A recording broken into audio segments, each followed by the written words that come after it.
Muy buenas tardes, tengan todas y todos ustedes.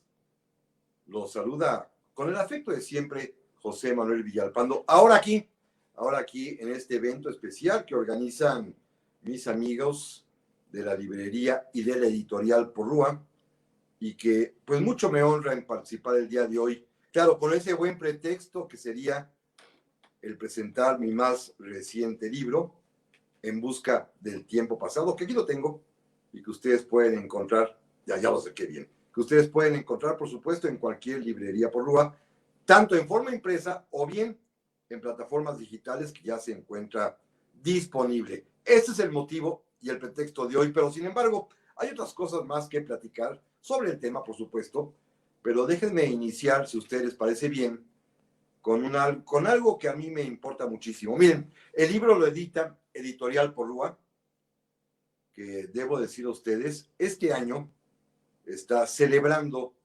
120 años de presencia en México. Los Porrúa, la Casa Porrúa tradicional, ya desde, pues hace más de un siglo, desde el año de 1900, se establecieron en México. Y créanme, al día de hoy es quizás la empresa editorial más antigua que hay en nuestro país, pero además quizá también la que más ha hecho a lo largo de estos 120 años por la cultura mexicana. Todos sabemos, por supuesto, que los libros que Porrúa edita, en sus grandes colecciones, por ejemplo, la colección de medicina, la colección de derecho, la de literatura mexicana, que es verdaderamente buenísima, la de historia, o aquella que seguramente todos conocemos, la clásica de sepan cuántos, a la cual todos hemos abrevado alguna vez y que pues ha puesto a precio muy accesible los libros fundamentales del conocimiento de la humanidad. Pues todo esto ha sido un esfuerzo que se ha desarrollado desde hace 120 años, insisto, y por lo cual para mí es un auténtico honor que Porrúa me considere y me invite en esta tarde para platicar con ustedes. Y por ello quería yo primero felicitarlos a ellos. Y debo también, por supuesto, agregar que parte de mi vida ha sido esencial la relación precisamente con Porrúa.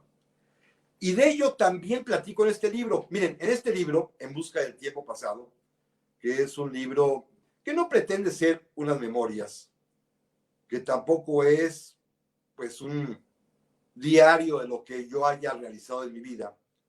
Simplemente, y como seguramente nos ocurre a muchos, creo que a todos, llega un momento en la propia existencia. Yo acabo de cumplir 63 años, pero hace un año me propuse por lo menos hacer un alto atrás, volver la vista, detenerme tantito y tratar de reflexionar sobre lo que he hecho en mi vida como un apasionado de la historia de México. Que esto ha sido en realidad el motivo esencial de mi existencia, independientemente, por supuesto, como lo platico aquí en el libro, de contar con una carrera profesional, de trabajar en Escuela Libre de Derecho, pero la pasión verdadera, lo que me da alimento al espíritu, lo demás da alimento al cuerpo, lo que me alimenta el espíritu es mi vida de historiador. De un historiador, por supuesto, distinto, diferente, que no pertenece a ningún grupo, a ninguna academia, a ninguna universidad, y que toda mi vida he tratado de seguir la pauta del trabajo independiente, y con el apoyo, eso sí, de mis casas editoriales. Y buena parte de ello se debe a Porrúa precisamente.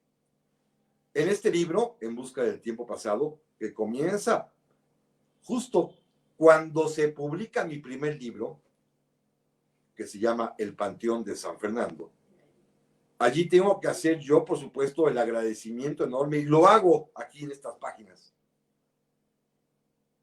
al ya difunto director general de Porrúa durante muchos años, don José Antonio Pérez Porrúa, porque él me dio la oportunidad de publicar mi primer libro. Miren, y de esto va a ser justamente el año que entra, si Dios lo permite, 40 años 40 años de que apareció el libro y estoy platicando justamente ahora con José Antonio Pérez Porrúa, el titular actual de la librería y de la editorial Porrúa, para que se reedite El Panteón de San Fernando en ocasión a que cumple 4 décadas exactamente. Pero bueno, ese es el contexto. Pero justamente mi historia comienza, mi vida, digámoslo así, como interesado en la historia de México, como un lector muy infantil que lo fui, y a partir de ahí pues ya desembocó mi propia vocación. Comienza con Porrúa. Mis padres, tanto mi papá como mi mamá, ambos fueron autores de Porrúa.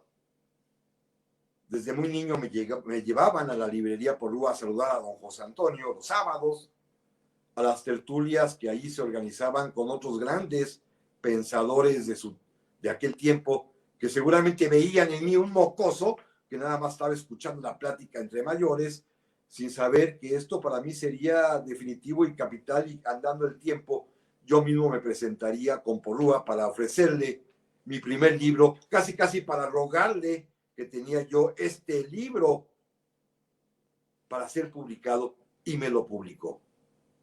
Esto es algo que jamás dejaré de agradecer, de reconocer, y que pues me ha permitido trascender, caminar por el mundo de las letras, y a partir de ahí hasta este momento llevar ya pues 4 decenas de libros publicados. Pero en este libro, insisto, trato de explicarme a mí mismo y contarles a ustedes qué es lo que he podido realizar. ¿Por qué lo he hecho, sobre todo? ¿Cuáles han sido mis motivos? ¿Cuáles han sido mis satisfacciones? Las desazones que también a veces ocurren, por supuesto, y que pues causan una serie de pues problemas, tristezas, pero en ocasiones también alegrías, júbilo, y todo ello por dedicarse apasionadamente a la historia. Este ha sido el signo distintivo de mi existencia. De alguna manera, pensé que valía la pena darlo a conocer. No tanto porque sea yo un personaje famoso, mucho menos porque sea un deportista que escribe sus memorias, como algunos futbolistas que llegan a escribir o encargar que les escriban un libro. Tampoco he sido político, tampoco he sido, por supuesto, ni un artista, ni un escritor consumado. Simplemente he sido un hombre que me he dedicado con mucha pasión, eso sí, a la historia de México. Esto ha sido el signo de mi vida, lo repito, y quise plantearme a mí mismo cuáles eran estas razones que me imponían, que me obligaban, que hasta el día de hoy me tienen francamente entusiasmado cada vez que me enfrento a un problema histórico, a una investigación, a una curiosidad, que ese es quizás el factor elemento, el más importante, el capital, para poder dedicarse a la historia. Una curiosidad profunda que me mueve a averiguar, investigar, a tratar de indagar por todas partes, y que me ha llevado, y es lo que quiero platicar, es solamente un tramo específico, que me ha llevado además también a cosas a veces inauditas, extrañas, que mi propia familia hasta se ríen de mí, pero que pues ha sido parte de esta curiosidad vital que tengo, repito, sin ser nadie importante, simplemente alguien que sí se ha tomado muy en serio su vocación.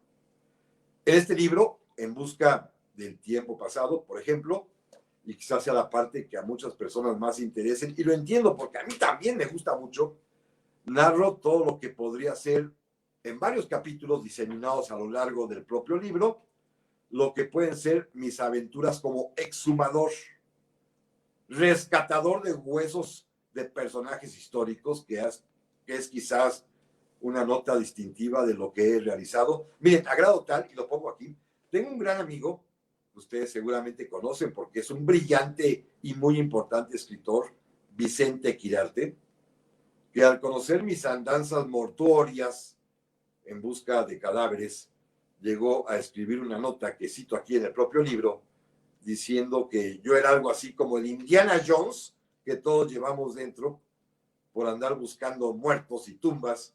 Y le contesté alguna vez que sí, en efecto, y al igual que Indiana Jones, eso de andar en los cementerios y de estar pues tratando de exhumar cadáveres. Esto es únicamente la parte final, la última etapa de cada una de esas investigaciones, y tiene como fundamento, digámoslo así, y como un componente de casi el 95%, el trabajo previo de gabinete, de biblioteca, de archivos, de investigación, de reflexión, y solamente cuando tiene uno perfectamente bien estudiado estos temas, es cuando se puede dar el paso de proceder ya en los hechos, en el cementerio, en el panteón, para exhumar a un cadáver. Esto lo aprendí muy joven.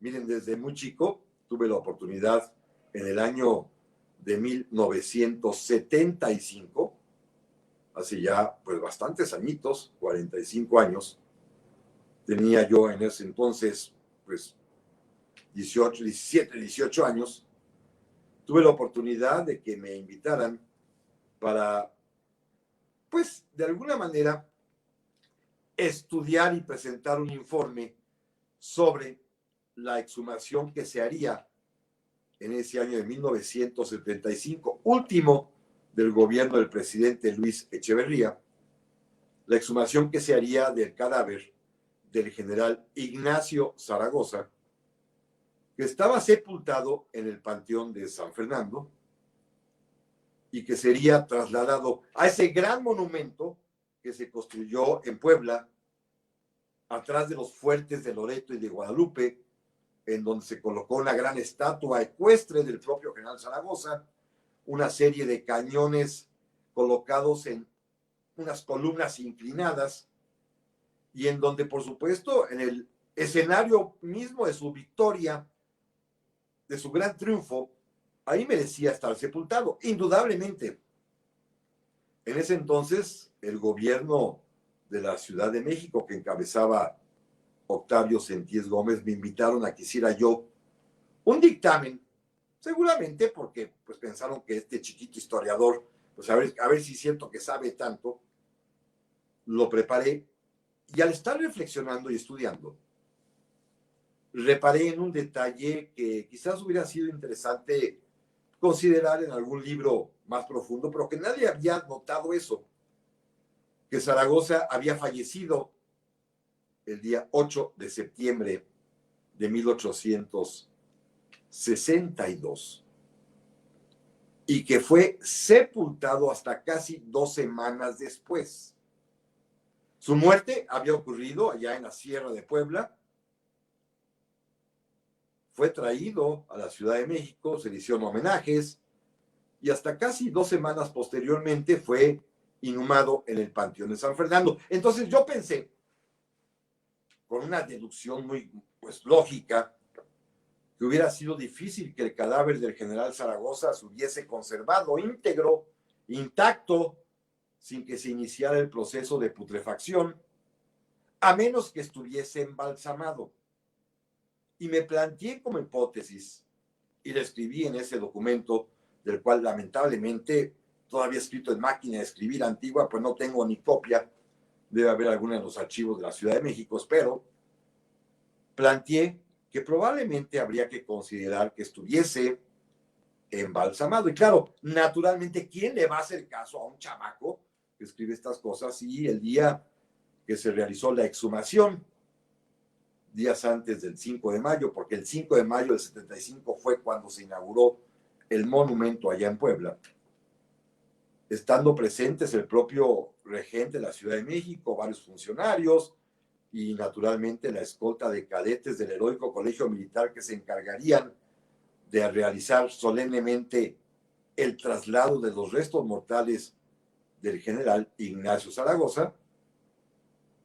Cuando abrieron el sarcófago en este monumento muy bello que se encuentra justo en el centro del Panteón de San Fernando, del cual ahorita hablaremos del Panteón, cuando abrieron el sarcófago de mármol, extrajeron la caja y acercaron una pequeña urna que llevaban dispuesta y preparada para colocar en ella los huesos.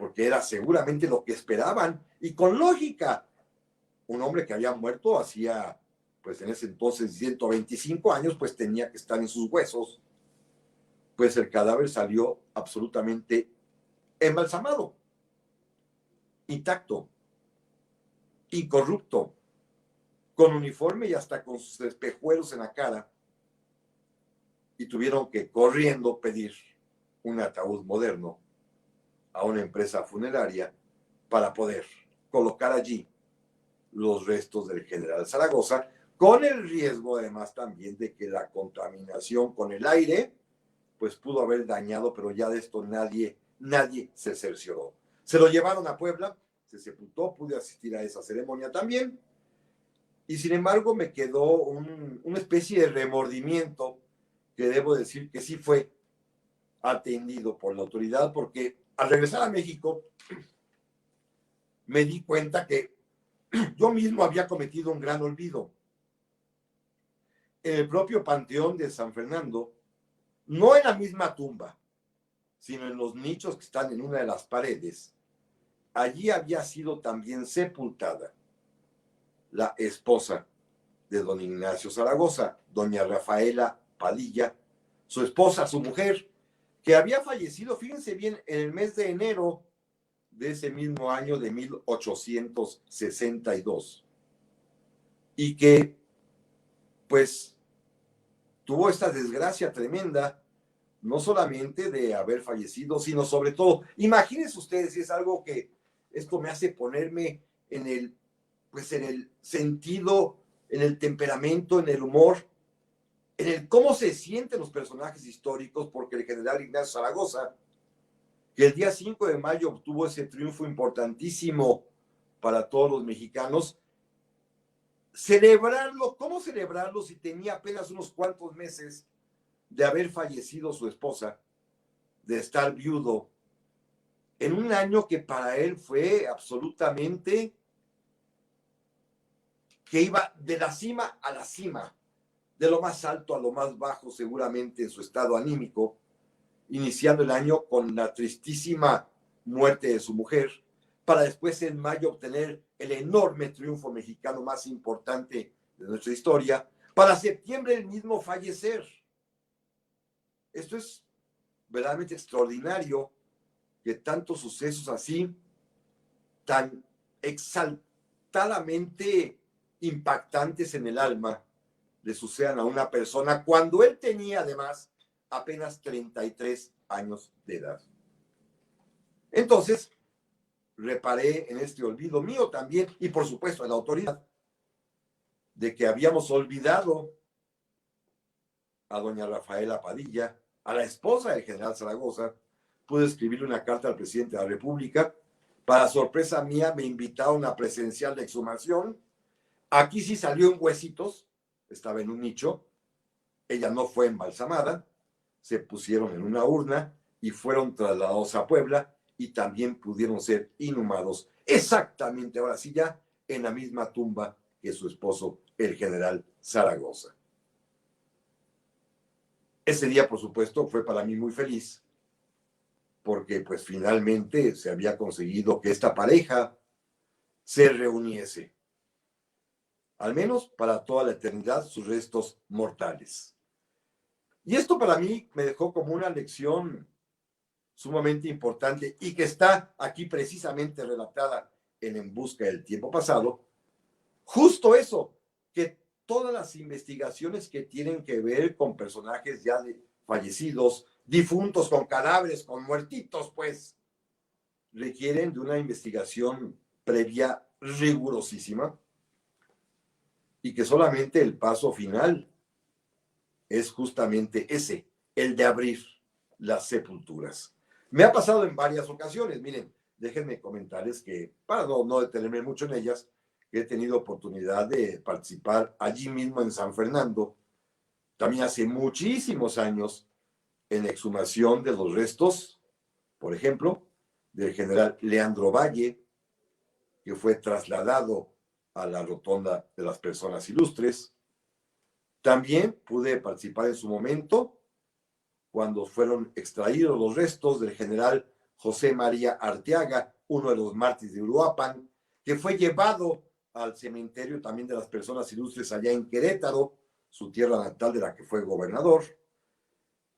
Y bueno, esto ha sucedido también me sucedió cuando se exhumaron los restos de Francisco Zarco, el gran periodista, que él sí se sabía, y también lo tenía yo perfectamente bien documentado, que se encontraba embalsamado.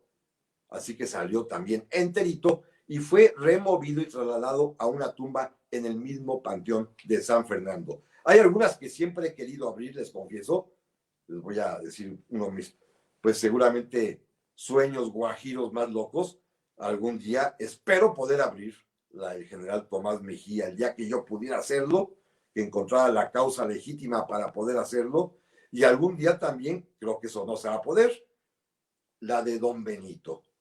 Me gustaría ver cómo están. Sé que ambos, los dos, están embalsamados, pero valdría la pena echarle un ojito porque esa es parte de esas curiosidades que me atraen muchísimo y que, sin embargo, bueno, de alguna manera han tenido cierto éxito. Déjenme platicarles quizás mis dos aventuras mortuorias de exhumador de restos más importantes, las que más he podido disfrutar a lo largo de mi existencia y que las recuerdo con mucho gusto, para rematar con la tercera, que quizás sea el corolario de todo lo que he hecho, porque después de hace 10 años ya no he vuelto a hacer. Lamentablemente las cosas han cambiado mucho y pues ya nadie exhuma muertos históricos por lo menos, y esto pues me ha dejado sin esta posibilidad de estudiar y de enfrentarme a estos temas que a mí me apasionan, ¿eh? No es por ser fúnebre, sino porque es investigación histórica de otro tipo, de otra índole, y que tiene como resultado, por ejemplo, el que pudiera yo buscar en París, en Francia, que también viene relatado aquí, los restos mortales de José María Morelos y Pavón. En una historia que en este caso tuve la oportunidad, ya estando en París, de ir descartando todas las hipótesis, y el día que ya fue cuando se abrió la tumba del hijo de Morelos, Juan Nepomuceno Almonte, sepultado en París en el cementerio Père Lachaise. Cuando se abre la tumba, yo ya sabía que no iba a estar Morelos. Partía la investigación de una hipótesis que tenía como fundamento los dichos de muchas personas que decían que en París se encontraba la documentación precisa para demostrar que Morelos estaba enterrado en la misma tumba que su hijo Almonte, y se hablaba del testamento de Almonte, se hablaba también de un acta notarial de un abate párroco que había atendido a Almonte en sus últimos momentos y que dio fe de que se habían depositado los restos de Morelos en el mismo ataúd.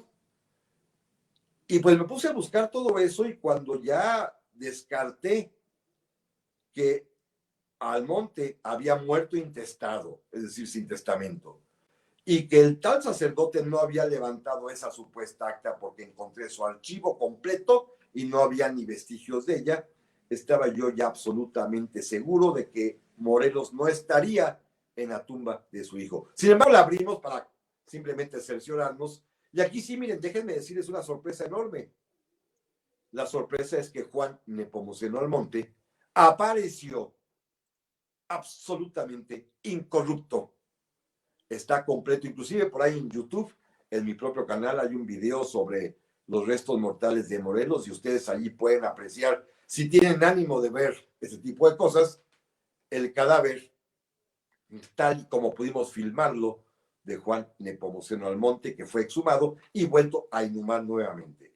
Es decir, esta expedición fue, en términos de resultado, un fracaso, pero en términos de investigación fue riquísima porque me permitió entender muchísimo de los procesos de inhumaciones de sepulturas del siglo XIX. Por eso, por eso no hubo duda alguna cuando se ofreció en el año de 1993-94 que en 1995 se celebraban o se conmemoraban el 80 aniversario del natalicio del general Porfirio Díaz, y cuando estaba muy de moda y transmitiéndose aquella teleserie en la que tuve el honor de participar, cosa que también platico aquí, que se llamó El vuelo del águila, que ustedes recordarán seguramente. Bueno, los que tienen cierta edad, porque los chamacos de esto no lo vieron, pero en El vuelo del águila, en donde tuve la enorme oportunidad de participar que me brindaron dos grandes personas, dos grandes amigos. A ellos no les gusta que digan que son mis maestros porque dicen que no tienen discípulos, y lo entiendo, pero yo los tengo como tales, y me refiero a Enrique Krause y a Fausto Cerón Medina. Me dieron la oportunidad de participar no solamente en la propia redacción de la telenovela, la telebiografía, sino también la oportunidad de irme a buscar a don Porfirio, porque había el serio intento de traerlo por parte de una asociación civil oaxaqueña apoyada por muchísimas personas que pensaban que era tiempo de que regresara a México el cadáver, los restos mortales del general Porfirio Díaz. Debo decirles que yo creo que no debe regresar. Ahorita les diré mis razones que también aparecen aquí. Hay un par de capítulos dedicados justamente a don Porfirio, uno que se llama Don Porfirio y yo. No lo conocí, pero anduve cerca de conocerlo. Y el otro que se llama ¿Cuáles son los requisitos para traer el cadáver de don Porfirio según Milian saber y entender? Pero miren, había que ver la posibilidad de exhumar a don Porfirio y traerlo. Fracasó el intento porque hubo una demanda de algunos de los descendientes de don Porfirio que querían dinero por eso, cuando esto lo que deja son ganas y gusto, y aplausos y a veces críticas y satisfacción personal, pero esto no deja dinero, ni la historia, ni la investigación historia, ni los libros. Lo hace uno por placer nada más. Y entonces, bueno, tanto Enrique Krause como Fausto Cerón y los que trabajamos en este proyecto, pues nos vimos impedidos de llevarlo a cabo. Pero a mí me tocó, tuve el altísimo honor de también volver a viajar a París para seguirle las huellas a los últimos pasos de don Porfirio, sobre todo para indagar cómo estaban sus restos mortales en el cementerio de Montparnasse. Allí fuimos, allí estuvimos trabajando, el equipo que me acompañó, a encontrar datos fundamentales. Había cosas interesantísimas, como por ejemplo, el que lograra yo descubrir el acta policíaca en la cual se hizo constar con toda claridad las sustancias que se inyectaron al cadáver del general Porfirio Díaz para embalsamarlo, para conservarlo. Así que aquí sí sabemos que don Porfirio está embalsamado, pero sin embargo no se pudo exhumar, repito, porque los parientes, algunos de ellos se opusieron.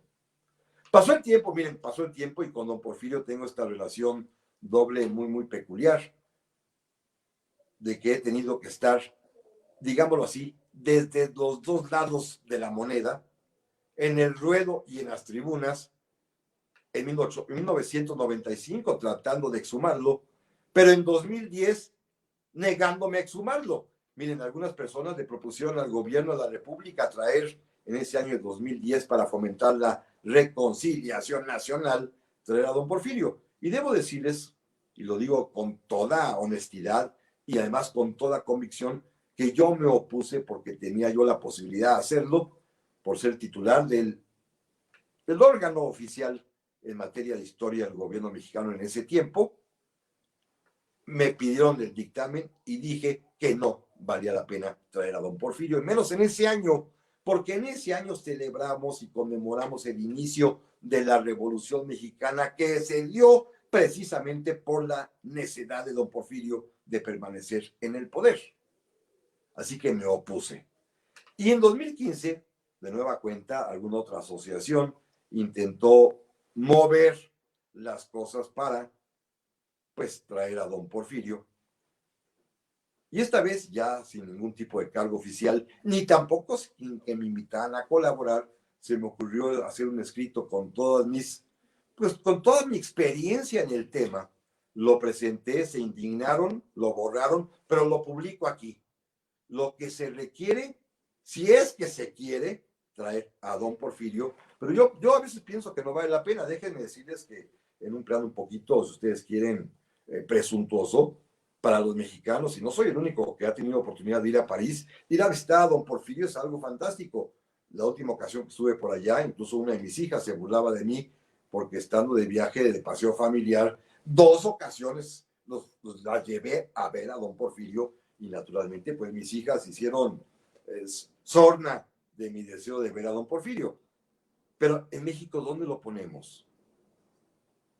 ¿Dónde estaría adecuadamente? Él pidió ser sepultado en la Basílica de la Soledad allá en Oaxaca y sin embargo, pues a nadie se le ha ocurrido exactamente en qué parte sería el sitio ideal.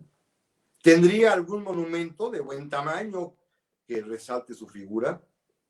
¿Cómo se le va a hacer para protegerlo del vandalismo, sobre todo en un momento en el cual, pues en una sociedad tan dividida como la nuestra, imagínense nada más lo que sucedería con el retorno del cadáver del general Porfirio Díaz?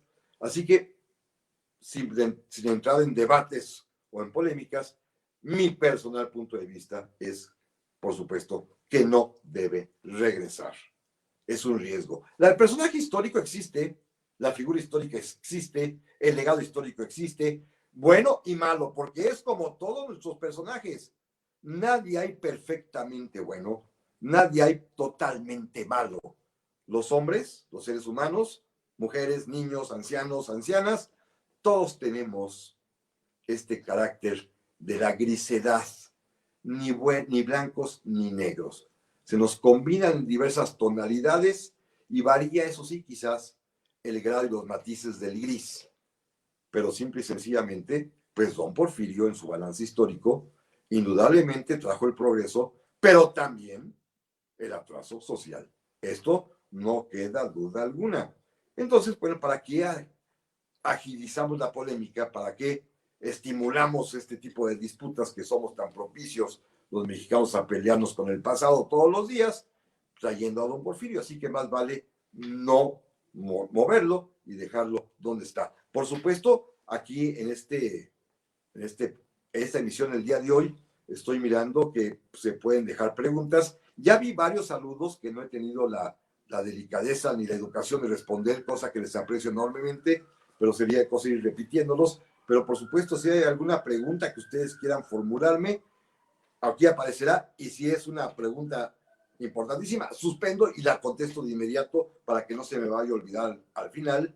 Y aquí, por ejemplo, me dice que cómo lo ha influenciado la historia francesa en mi estudio, preparación y formación científico-social. Aquí viene la primera cuestión. No soy un científico social, soy un aficionado práctico de la historia. Por supuesto que he estudiado la historia francesa. Es fundamental para estudiarla y para entender, por ejemplo, nuestros procesos de independencia y nuestros procesos de liberalismo conservadurismo. Naturalmente no tengo duda de lo importante, particularmente en el tema de la independencia.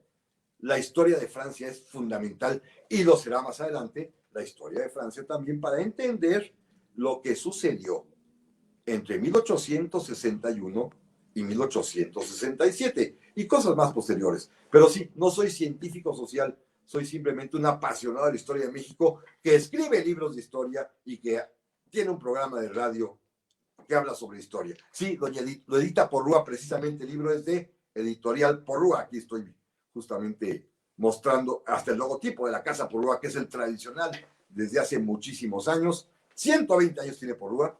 Pero sí, decía yo, pues, no estudié la carrera de historia, lo saben todos, soy abogado. La historia la tengo como parte de mi vida. Aún mi primer libro de historia es antes de ser abogado. Me dice que la historia habría de abordarse la objetividad de los hechos históricos. Pues no, es que no hay objetividad. Ese es un debate muy interesante, don Eduardo Jiménez. Miren, y voy a desviarme un poquitito. La historia no es una ciencia. La historia para mí, como lo dicen también otros grandes historiadores, y a esto me refiero a don José Fuentes Mares, que es quizás mi inspiración, la historia es un arte, el arte que tiene el historiador para recrear, reconstruir el pasado desde su punto de vista personalísimo, con el esfuerzo honesto, eso sí, de allegarse de la mayor información posible, pero nunca vamos a saber exactamente qué pensó, por ejemplo, el padre Hidalgo, ni vamos a saber qué pensó tampoco, por ejemplo, don Porfirio. No lo sabremos jamás. No es una ciencia, es un arte. La objetividad es algo que es una meta a perseguir, pero no siempre se logra. Tiene uno siempre filias, fobias. Por supuesto, por más que trate uno de apartarlas, la historia la hace el historiador que está reescribiendo, recreando el pasado a partir de su propia experiencia y con las fuentes de información que tiene disponibles. Hoy hay más que antes, eso sí. Es más, con el Internet es mucho más fácil acceder a muchísima información que antes no se tenía. En otro libro, el anterior a este, uno que también ya presenté aquí también en Portugal, Los Libertadores Toman Café, ahí confieso abiertamente que ya utilicé varias fuentes obtenidas vía Internet. Se ha multiplicado la posibilidad de encontrar noticias, información, datos gracias al Internet. No de las redes sociales, de los chismes, no, sino que muchas instituciones en todo el mundo están digitalizando sus archivos, están digitalizando sus publicaciones y están disponibles y pueden encontrar revistas. Por ejemplo, yo encontré históricas de Argentina del siglo XIX ya digitalizadas. Y eso es maravilloso. Me pregunta José Santiago, ¿cuál es mi personaje histórico mexicano? Supongo que usted me dirá que el favorito. No tengo favoritos, todos son mis favoritos. El personaje que estoy estudiando, literalmente, me enamoro de él. Estudio Hidalgo y me vuelvo totalmente apasionado de Miguel Hidalgo, pero también en su momento estudié a Félix María Calleja y me apasioné por Félix María Calleja. En algún momento estudié a Maximiliano, me apasioné por Maximiliano, pero también estudié a Juárez y me apasioné por Juárez. Estudio a don Porfirio y me apasiono por don Porfirio, pero estudio también a cualquier otro personaje y me apasiono. Que si de alguna manera ha llegado a incomodar su tesis o investigaciones a historiadores, mire, doña Itandehui Villanueva, es un nombre seguramente originario de nuestras lenguas originarias. Aquí platico justamente un caso de esos, que no se los voy a decir para que no se oiga feo, pero sí, si les ha incomodado, y aquí platico un caso justamente de eso. Y le voy a decir, me dicen algunas personas de los medios científicos que me falta compromiso social, que porque la historia tiene que tener una finalidad. Y me imagino que le confunden social con política, y no, yo escribo por el placer y por la pasión de recrear el pasado. Así lo he hecho toda mi vida, y a estas alturas de mi vida, por supuesto, no voy a cambiar. Por eso insisto, este libro tiene ese objetivo para mí fundamental. Era explicarme a mí mismo, insisto, pero también contarles a ustedes. No todos son muertos y exhumaciones. También hablo de personajes, pero también hablo de otro tipo de cuestiones. Y miren, para mí una fundamental, que también ha marcado mi vida, en la cual, pues ya durante 27 años he tenido la oportunidad de dedicarme en cuerpo y alma y gratuitamente además a mi programa de radio, como muchos de ustedes saben y me conceden el honor de escucharme. Eso para mí es algo fundamental desde el año de 1993, y aquí lo cuento con pelos y señales y con lujo de detalles, en donde tuve la oportunidad, voy a suspender rápido porque miren, me preguntan a Arturo Cuellar, antes de que se me vaya a olvidar, que dónde quedó el cadáver de Mariano Matamoros, porque efectivamente aquí digo de que encontramos una mujer, eso iba a cerrar con eso. Los restos de Mariano Matamoros están perdidos. Cuando pudimos exhumar los restos de los próceres de la independencia sepultados en el Ángel, en la columna de la independencia, ahí en el Paseo de la Reforma, cuando fueron sometidos a los estudios de los antropólogos físicos y de médicos legistas, pudimos identificar todos, excepto uno, Mariano Matamoros, porque lo que encontramos fue los restos de una lama, de una mujer. ¿De quién era esa lama? No lo sabemos. Se les revolvió, se les confundió en los desórdenes que sabemos y está ya fehacientemente demostrado que en 1895 revolvieron los restos de los héroes porque se revolvió también con otros huesos que había en la propia catedral. Se ve que solamente pudieron juntar algunos y este que les pareció pequeñito como Matamoros era chaparrín, pues lo pensaron que podía ser Matamoros sin considerar que 115 años después abriríamos esas tumbas, sacaríamos los restos, los someteríamos a un estudio y resultaría que esto es mujer. Pero sí, Matamoros fue fusilado, sus restos están perdidos en los osarios de Catedral. Pero bueno, regreso, lo del radio es importante, miren. En 1993 me dieron la oportunidad de participar por primera vez con José Gutiérrez Vivó en Monitor. Y a partir de ahí, pues descubrí para mí, mi propia sorpresa, el que era un medio apasionante para divulgar la historia, para difundir la historia. Y por supuesto, a muchas personas sé que no les agrada mi estilo, sé que me critican porque pues soy divulgador más que un historiador científico justamente, pero por mi parte yo soy muy contento y muy a gusto, precisamente creyendo y pensando que pues se trata de dar una visión diferente, fresca, amena a veces, de lo que es nuestro pasado. Amo profundamente a México y amo profundamente su historia, sin buenos ni malos. De eso no tengo duda alguna de cuál es mi manera de proceder y cuál es mi manera de enfrentar. Claro, no dejo de tener filias y fobias, por supuesto. Les comento y sé que a muchas personas les causa curiosidad y escozor.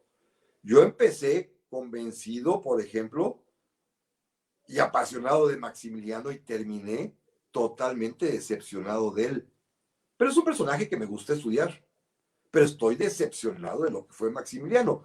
Aquí lo comento, en este libro también hay un capítulo dedicado precisamente a explicarme cómo pasé de una especie de entusiasmo por Maximiliano a un clarísimo, pero clara decepción de lo que es este personaje.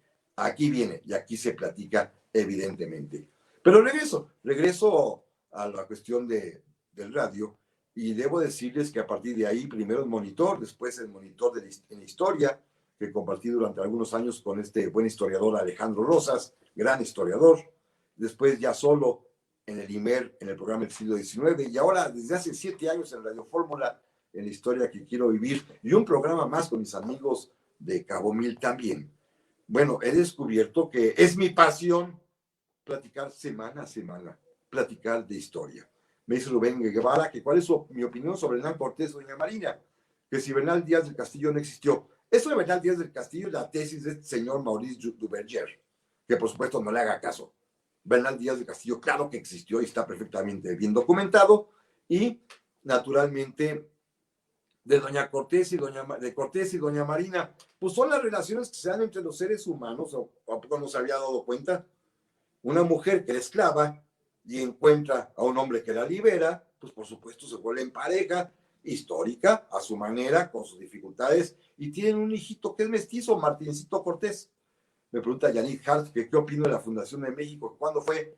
Pues en 1325, lo que pasa es que ya sabe, y no voy a discutirlo, porque es pelearse, y luego aparece uno mencionado donde, ya saben ustedes dónde, por andar criticando. Pero sí fue 1325 la fundación. Me queda clarísimo esta cuestión de cuál es el compromiso del radio. Miren, yo he asumido hace muchos años, a despecho de algunas personas que me dicen que cómo es posible que me den a mí un programa de radio, pues yo les contesto como dice Emiliano Zapata. Si la tierra es del que la trabaja, el radio también es de quien lo trabaja y lo he trabajado 27 años. 27 años. Una pregunta directa y complicada a don Eduardo Jiménez, que cómo relacionar la Revolución Mexicana con la Primera Guerra Mundial, expansión económica estadounidense. Muy sencillo, a través de, primero, del intento alemán por ganarse a México, segundo, con la neutralidad mexicana, asegurando a Estados Unidos que no íbamos a participar en la guerra como pensaba el Kaiser, y tercero, a partir de los tratados de Bucareli, pues viene la expansión económica mexicana como un reflejo también de lo que sucede en Estados Unidos y nos pegará también la Gran Depresión y todo, pero todo va a comenzar nuestra dependencia a partir de los tratados de Bucareli en 1923. Así, pero me regreso allá a lo del radio. Y lo hago así, perdónenme, porque si no, se me van las preguntas y soy bastante lerdo en esta cuestión de la tecnología y no sabría yo cómo repetirlo. Que las cabezas de Hidalgo Allende, Jiménez de Aldama, ¿dónde están? En la columna de la Independencia. Ahí están perfectamente bien localizables y físicamente, y yo tuve la oportunidad de tenerlas en mis manos cuando los estudiamos y con guantes bien protegidos, por supuesto, cuidándolas. Yo personalmente las deposité en su lugar, esas 4 cabezas. El radio, pues, es mi canal de expresión, quizás pues el más popular, porque llegan muchísimas personas, cosa que agradezco, por supuesto, a todas aquellas, pues, buena gente que tiene la disposición de escucharme 1 hora cada semana, decir lo que tengo que platicar y decirles. Y se trata además también, bueno, de tener una corresponsabilidad. Aquí sí tengo, cosa que no tengo quizás en los libros, donde no tengo compromiso social, en el radio sí tengo una clara responsabilidad. Y aquí lo digo en este libro, sé bien que soy voz y que hay mucha gente que me hace el honor de escucharme. Así que siempre mido lo que digo, cuido lo que digo. Eso no significa ser solemne, significa simplemente ser educado. Se trata de, pues simple y sencillamente, darles a conocer un pasado a mi manera, con el respeto debido, como ustedes lo han visto, a todos aquellos quienes me escuchen. Me dice don Fernando Paulín que si he tenido alguna restricción oficial de la manera como difundo la historia. No, no, nunca. Solamente una sola vez, y se las platico, en otros tiempos más lejanos, allá por los años 90, sí recibí una llamada de atención por un programa de radio, todavía en Monitor, cuando se me ocurrió criticar en plena visita del presidente Clinton a los Estados Unidos y la historia que nos relaciona con ellos. Esto sí, como que a la Secretaría de Gobernación de entonces les molestó y pues sí, me pasó el chisme que me habían dado una reprimenda. Pero no pasó de ahí, por supuesto, ¿eh? Pero sí sé que les molestó nada más. Eso exactamente. ¿Qué opino de si España debe pedir perdón a México por la brutalidad de la conquista? Es que no es de opinar, es que el perdón ya se dio y nos dimos mutuamente.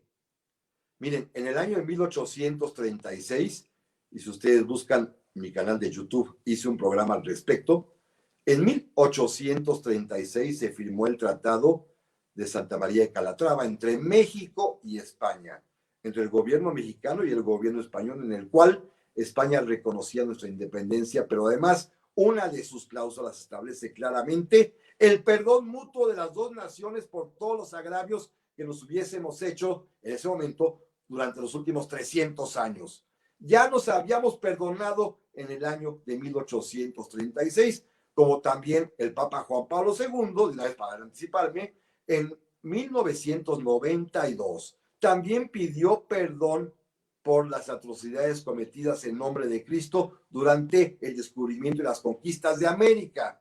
Es decir, estos ya son asuntos pasados. Lo que pasa es que, repito, los mexicanos nos gusta mucho regresar a la historia. Y a mí me gusta, en realidad, pues regresar de otra manera, a mi manera. Don Raúl Millán, que si he tenido alguna aportación a los contenidos de los libros de texto. No, jamás, don Raúl. ¿Cómo cree que me van a invitar a hacer libros de texto? No, pues no. No sería el estilo adecuado para, supongo que para los niños o para quienes dirigen los libros de texto, supongo. Pero bueno, en fin. Me dice don Eduardo que si, ¿qué debíamos hacer para atrapar a los niños en los relatos y la narración histórica? No lo sé. Yo simplemente mi propia experiencia es que yo no quiero que los niños tengan maestros de historia como los que yo tuve, que fueron aburridísimos. Es un exceso seguramente de vanidad, es un exceso seguramente de autoelogio y de pecado espantoso de soberbia, pero pregúntenle a mis alumnos. A mí me gustaría que los maestros de historia fueran como yo. Eso intentaría yo hacer, pero creo que no se puede porque pues las condiciones se dan desde otra perspectiva y pues la pasión por la historia, no sé, supongo que implica pues una especie de, no es compromiso, es este ímpetu de curiosidad y de ganas de saber más y de platicarlo que por lo menos yo tengo. Me dice doña Carmen Villanueva que ¿dónde se encuentra este libro? En cualquier librería por Rúa. Espero que también en otras ya empiece a difundirse en otras librerías. Ahorita creo que nada más por lo pronto en Porrúa, seguramente habrá en otras muchas más, seguramente, pero también está en vía digital ahora que se utiliza mucho en cualquier plataforma. Yo ya tengo el impreso, pero también lo tengo en vía digital. Y a veces cuando está uno, pues en otros lugares, pues no lo sé, viajando, por ejemplo, pues puede uno ir leyendo el libro digital. Que si la historia es verbo, sustantivo, es adjetivo, ay, no lo sé. La historia yo creo que es simplemente una palabra. La palabra, así de sencillo, que es finalmente de lo que se trata. Escribir son palabras y hablar también son palabras. Decía yo que tengo claramente, muy perfectamente clara la conciencia de que soy una voz y de que soy respetuoso y de que tengo el deber de darles a mis radioescuchas, como darles a mis lectores, lo que pudiera yo saber y compartir, siempre con educación, siempre con el mayor de los respetos, pero además también siempre con muchísimo entusiasmo. Para mí es un gusto. Ustedes lo habrán notado, pero espero que se note. Aún en los peores momentos de mis accidentes terribles, cuando he salido muy mal herido, no he suspendido ni siquiera los programas. Los programas de historia no se han detenido, salvo en contadísimas ocasiones y por causas de fuerza mayor no atribuibles a mí, sino porque la estación tiene algún compromiso o por lo que ustedes quieran, pero yo siempre estoy dispuesto.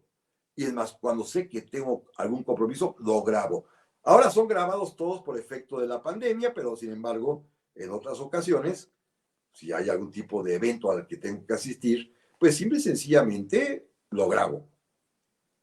El libro tiene también otro tipo de narraciones. Miren, hay dos que me impactan mucho de cuando era pues, más chico y que fueron trascendiendo a lo largo de la vida, que tuve la oportunidad de presenciar desde el sentido histórico con mis papás, particularmente con mi papá.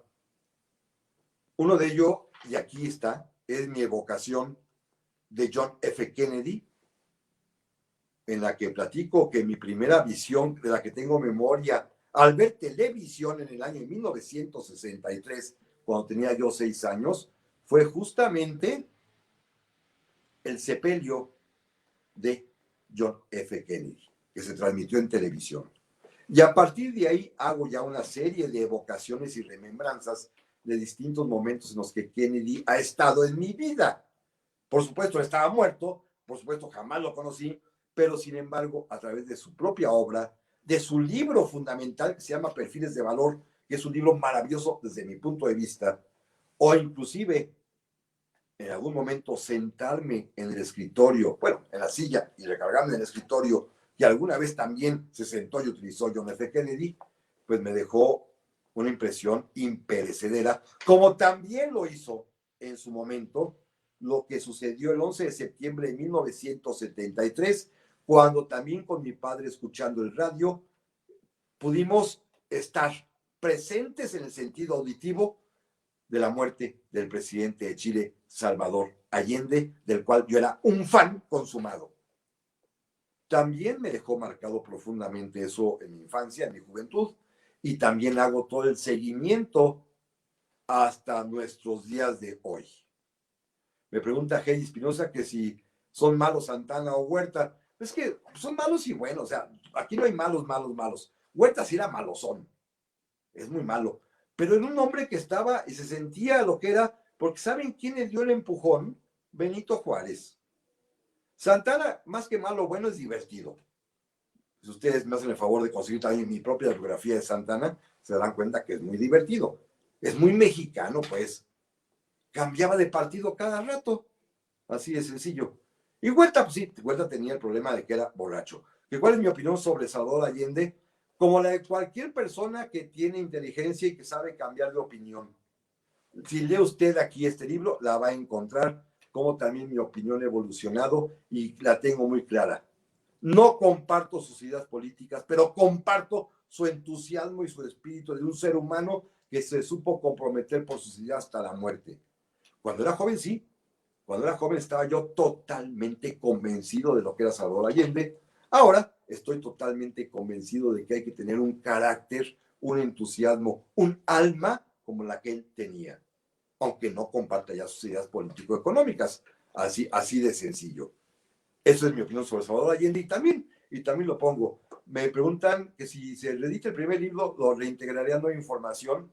El libro está agotado en realidad. No, ya lo pensé muy bien. Le voy a agregar una especie de prologuito o un corolario final con los cambios que ha habido en el cementerio porque no quiero modificar el texto, porque el libro me gusta. Es una especie para mí de obra de arte. ¿Cómo lo hicimos? Porque lo hicimos todavía con los viejos linotipos de antaño, con el grabado de las imágenes, y yo conseguí las imágenes. Total, me encanta mucho eso, el trabajo editorial me gusta muchísimo, soy además un apasionado editor, y el libro quedaría tal cual, simplemente le agregaría, no sé si un prólogo o un corolario, repito, con los cambios del Panteón, y con este lamento enorme de que el Panteón de San Fernando, desde el sismo de 2017, se encuentra hasta nuestros días todavía cerrado, está clausurado y no se puede entrar a él. Eso es una pena enorme.